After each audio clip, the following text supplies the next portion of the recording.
இது நம் நம்பிக்கையின் நேரம். ஆதியாகமம் 26ஆம் அதிகாரம் 19ஆம் வசனம்.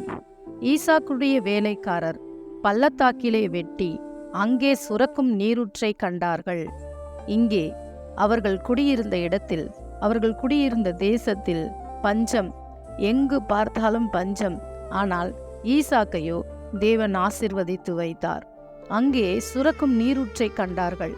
தன் தகப்பனாகி ஆபிரகாம் வெட்டியிருந்த எல்லா துறவுகளையும் எதிரிகள் வந்து அதை அடைத்து போட்டார்கள், தூர்த்து போட்டார்கள்.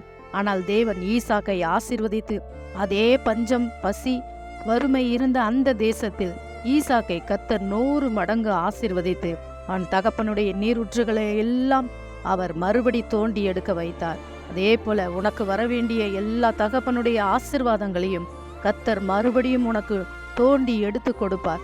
நீரூற்று சுரக்கும். God bless you. கர்த்தர்